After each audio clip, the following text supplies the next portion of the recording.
Hello guys, आप लोगों का स्वागत है। मैं राजेश कुमार आप लोगों का स्वागत करता हूं। उम्मीद है स्वस्थ होंगे, मस्त होंगे, अपने अपने काम में व्यस्त होंगे।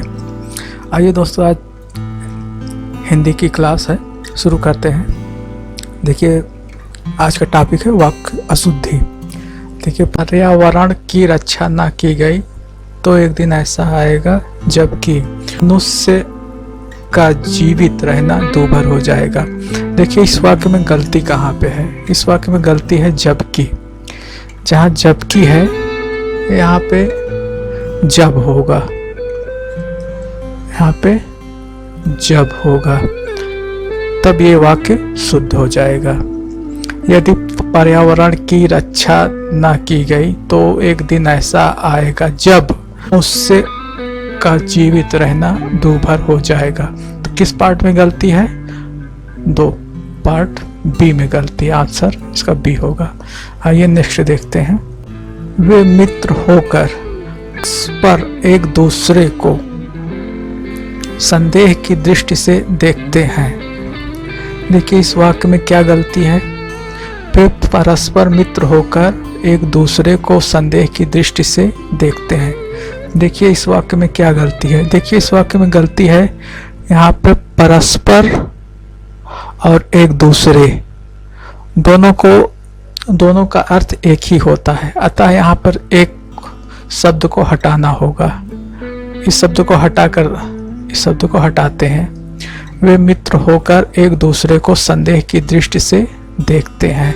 तो किस पार्ट में गलती है? पार्ट 2 में। तो आंसर इसका बी हो जाएगा। ओके, नेक्स्ट आइए। नेक्स्ट नया वाक्य है, जब मैं बोलूं तब तुम तुरंत उठकर चले जाओ। देखिए, इस वाक्य में कहाँ पे गलती है? जब मैं बोलूं तब तुम तुरंत उठकर चले जाओ। तो देखिए, चले जाओ शब्द नहीं होता, चले जाना होता है। चले जाना, यहाँ पर जाना होगा। तो किस पार्ट में गलती है? पार्ट सी में। तो आंसर इसका सी होगा। नेक्स्ट वाक्य, वह कल अपने मित्र को मिलने उसके घर गया था। वह कल अपने मित्र को मिलने उसके घर गया था। तो देखिए, इस वाक्य में कहाँ पे गलती है? इस वाक्य में कारक संबंधी गलती है, कारक अशुद्धि। वह मित्र को, देखिए, को मिलने गया था, तो यहाँ पे को नहीं होगा, मित्र से। वह मित्र से मिलने गया था। अब ये वाक्य शुद्ध होगा। तो किस पार्ट में गलती है? बी पार्ट में गलती है इसके। आंसर इसका बी होगा। नेक्स्ट है, देखो, यदि आप अपनी और अपने परिवार की भलाई चाहते हो तुरंत यहाँ से चले जाओ। देखिए, इस वाक्य में कहाँ पर गलती है? इस वाक्य में गलती है अपनी। यहाँ अपनी नहीं होगा, यहाँ पर अपने होगा। अपने। अब ये वाक्य शुद्ध होगा। देखो, यदि आप अपनी और अपने परिवार की भलाई चाहते हो तुरंत यहाँ से चले जाओ। तो किस पार्ट में गलती है? दो में। तो यहाँ आंसर बी होगा। आइए नेक्स्ट देखते हैं। बेचारी रीमा के भाग्य में आजीवन भर दुख ही भोगना लिखा था। इस वाक्य में देखिए कहाँ पे अशुद्धि है। देखिए, आजीवन में, आजीवन भर, या तो यहाँ पे आजीवन ही हो या पर यहाँ जीवन भर। देखिए, दो शब्द है। आजीवन का मतलब वही होता है, और जीवन भर, जीवन भर अर्थात या तो यहाँ पे आजीवन रख लिया जाए, भर को हटा दिया जाए, या फिर यहाँ जीवन भर रखकर आजीवन को हटा दिया जाए। तो इसलिए मैं भर को हटाता हूँ। तो यहाँ बेचारी रीमा के भाग में आजीवन दुख ही भोगना लिखा था। किस पार्ट में गलती है? 2। तो यहाँ आंसर बी होगा। आइए नेक्स्ट देखते हैं। नया वाक्य, प्रेम करना तलवार की नोक पर चलना है। देखिए, इस वाक्य में कहाँ गलती है? यहाँ इस वाक्य में नोक शब्द, जो नोक लिखा है, यहाँ पर धार होगा, ठीक है। तलवार की धार होती है और सुई की नोक लिखा जाता है अक्सर वाक्य में। यह वाक्य एक लोकोक्ति है। नेक्स्ट वाक्य देखते हैं। नेताजी द्वारा लागू की गई इस प्रणाली से जनता के अंदर असंतोष फैल गया। देखिए इस वाक्य में कहाँ शुद्धि है, जनता के अंदर। देखिए कोई चीज जनता है, जनता के अंदर नहीं होगा, ठीक है। यहाँ पर जनता में, ठीक है। यहाँ पे जनता के अंदर नहीं, जनता में होगा। नेताजी द्वारा लागू की गई इस प्रणाली से जनता में असंतोष फैल गया, त्रिपाठ में। तो इसका आंसर सी हो जाएगा। आइए नेक्स्ट देखते हैं।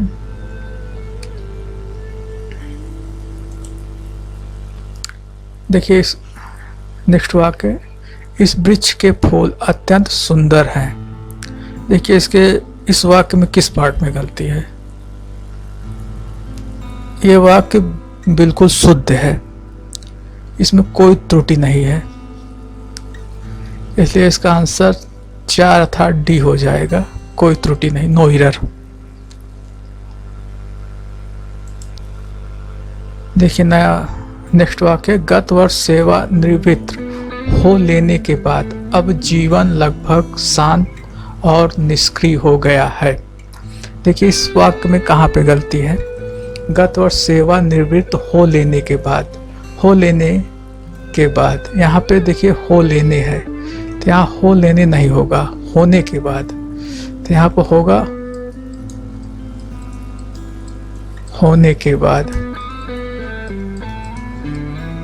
ठीक है। यहाँ पे होने के बाद, तो अब वाक्य होगा गत वर्ष सेवा निवृत्त होने के बाद अब जीवन लगभग शांत और निष्क्रिय हो गया है। तो किस पार्ट में गलती है? 1 नंबर में है, ठीक है। तो ए पार्ट में गलती है इसके। आइए नेक्स्ट देखते हैं।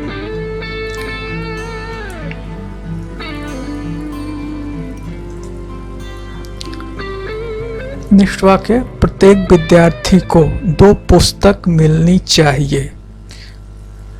देखिए इस वाक्य में कहाँ पे गलती है? इस वाक्य में बहुवचन संबंधी गलती है, वचन संबंधी गलती है। देखिए पुस्तक है, तो यहाँ पे होगा पुस्तकें, पुस्तकें।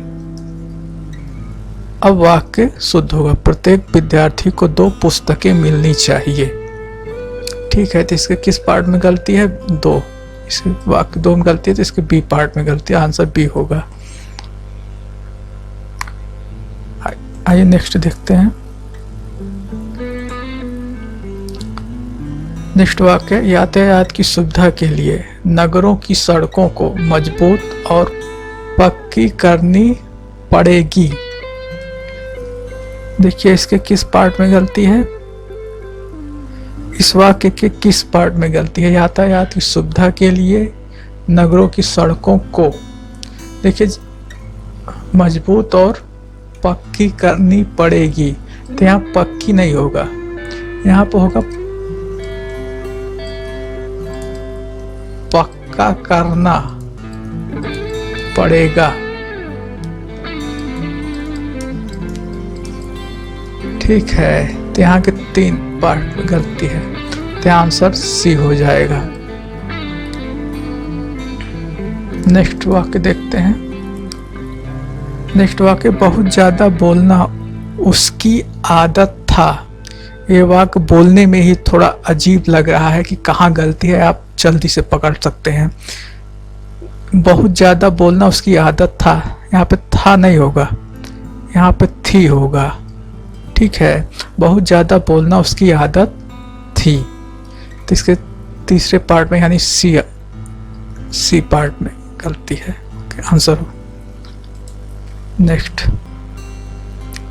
देखिए, नेक्स्ट वाक्य है, गर्मी की उस दोपहरी में भीषण अग्निकांड को देखकर मेरा प्राण निकल गया। देखिए प्राण शब्द जो है बहुवचन होता है, ठीक है, तो यहाँ पर मेरा नहीं, यहाँ मेरे होगा। मेरे प्राण निकल, यहाँ गया नहीं होगा, गए होगा। ठीक है, तो यहाँ तीसरे पार्ट में गलती है, तीसरे आंसर सी होगा इसका, तीसरे पार्ट में गलती है। आइए नेक्स्ट देखते हैं। नेक्स्ट वाक्य, क्षमा कीजिए मैं कल नहीं आ पाऊंगा क्योंकि मैंने कानपुर जाना है। देखिए यहाँ सर्वनाम संबंधी अशुद्धि है। सर्वनाम, देखिए यहाँ पर जहाँ मैंने लिखा हुआ है ये सर्वनाम, यहाँ पर मुझे होगा। अब वाक्य पर, क्षमा कीजिए मैं कल नहीं आ पाऊंगा क्योंकि मुझे कानपुर जाना है। ठीक है, तभी किस पार्ट में गलती है? तीसरे पार्ट में, तब आंसर सी होगा। आइए नेक्स्ट देखते हैं। बेटी तो पराये का धन होती है, ये एक लोकोक्ति है या कहावत मान लीजिए। तो यहाँ आप देखिए गलती कहाँ पे है, यहाँ पराये का शब्द है, यहाँ पर पराया होगा, पराया। ठीक है, ये शब्द रिप्लेस होगा। किस पार्ट में गलती है? पार्ट 2 में गलती है, तो इसका आंसर बी होगा इसका। नेक्स्ट वाक्य है, आपको इस समय मुझसे बेफिजूल बातें नहीं करनी चाहिए। देखिए यहाँ पे बेफिजूल लिखा है, फिजूल, देखिए बेफिजूल, बेफिजूल तथा फिजूल,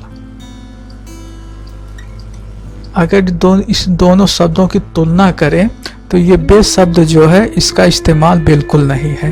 ठीक है, या तो आप फिजूल ही लिख लीजिए, या फिर बात अगर यहाँ पर नहीं लगा हुआ है तो यहाँ पर बेफिजूल शब्द का कोई मतलब ही नहीं निकलता, तो इसलिए यहाँ पर बे हटा के फिजूल शब्द का इस्तेमाल किया जाएगा। तो इसलिए किस पार्ट, देखिए आपको इस समय मुझसे फिजूल की बातें नहीं करनी चाहिए। ठीक है, ऐसा वाक्य शुद्ध होगा। तो किस पार्ट में गलती है? ए पार्ट में, तो इसका आंसर ए होगा।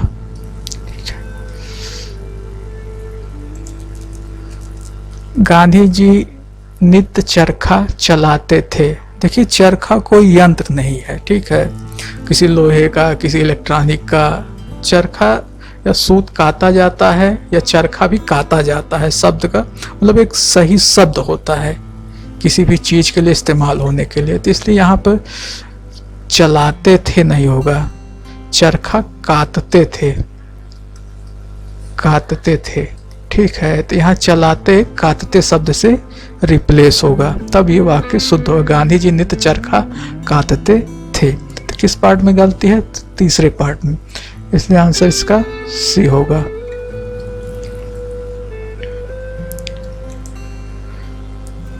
नेक्स्ट वाक्य, हवन के दौरान वेद मंत्रों का उच्चारण जोर जोर से बोलना चाहिए। या उच्चारण बोलना चाहिए या उच्चारण करना चाहिए? वाक्य देखिए, खुद वाक्य एक बार दोहरा के देखिए। हवन के दौरान वेद मंत्रों का उच्चारण जोर जोर से बोलना चाहिए, तो यहाँ शब्द संबंधी अशुद्धि है, तो यहाँ बोलना नहीं, यहाँ पर करना चाहिए शब्द होगा। ठीक है, तब देखिए हवन के दौरान वेद मंत्रों का उच्चारण जोर जोर से करना चाहिए। तो किस पार्ट में गलती है? तीसरे पार्ट में, तो इसलिए आंसर सी होगा।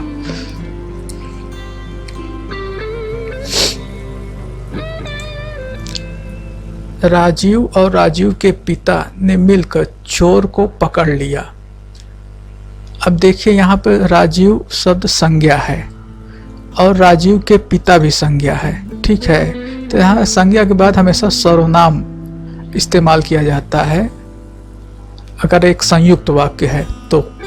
देखिए यहाँ राजीव के पिता नहीं, यहाँ दोबारा नाम इस्तेमाल नहीं होगा, यहाँ होगा उसके पिता। राजीव और उसके पिता ने मिलकर चोर को पकड़ लिया। तो किस हिस्से में गलती है? ए पहले में, तो इसलिए ए पार्ट में इसकी गलती है।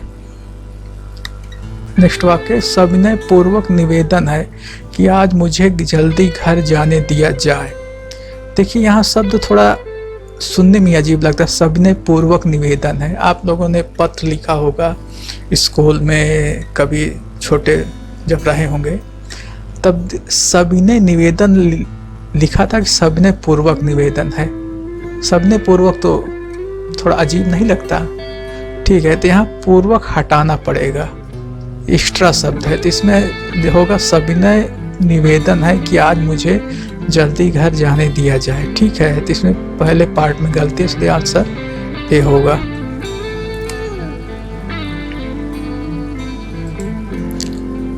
निम्न में से शुद्ध वाक्य चुने। देखिए इसमें कौन सा शुद्ध वाक्य है? मिस्त्री ने शीशा जुड़ गया, मिस्त्री ने शीशा जोड़ गया, मिस्त्री ने शीशा जोड़ दिया, मिस्त्री ने शीशा जुड़ा दिया। तो इसमें शुद्ध वाक्य होगा मिस्त्री ने शीशा जोड़ दिया, मिस्त्री ने शीशा जोड़ दिया।